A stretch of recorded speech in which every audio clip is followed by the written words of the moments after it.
Hello, and welcome to our strategy video for today. This one is not really a strategy video, but it's a recommendation for screen time. We get this conversation a lot with parents, just asking what is recommended. And some things have changed as far as what pediatricians and doctors are recommending for screen time. So it used to be that they would say no screen time before 2. They really wanted adult child interactions during those times.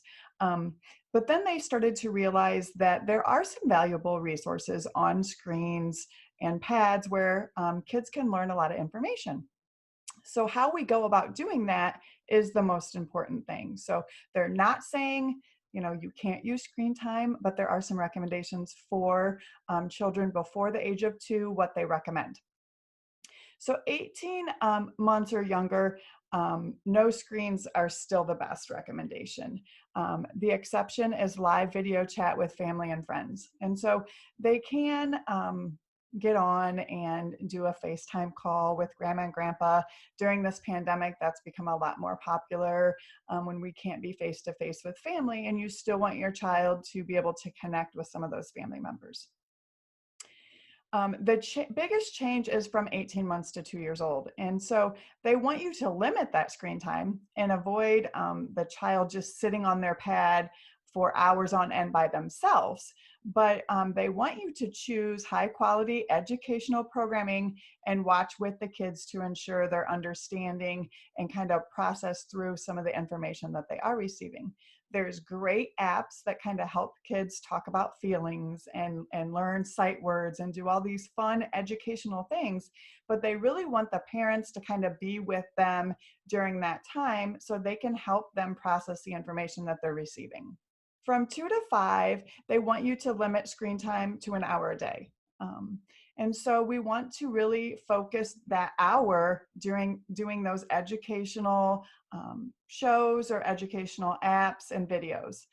So again, we want you to kind of be present as much as possible with your child, or open up the apps that you really want them to be working on so they're not spending that precious hour playing games that aren't educational, or watching cartoons that really aren't giving them any feedback. And the last one is 6 or older. Um, we just really want parents to set consistent limits on the time spent and the types of media that they are using. So just being present, understanding which apps that they are spending their time on, and limiting that so it's not affecting their sleep, their exercise, or their other behaviors. So it's using that as a tool to communicate with your child and set limits and expectations for them. The last recommendation is really set family media free times like meals, driving in the car, and bedrooms. We really want to limit that, especially when we know they're going to sleep. We recommend that the child doesn't have any pad time or TV time an hour before they go to sleep.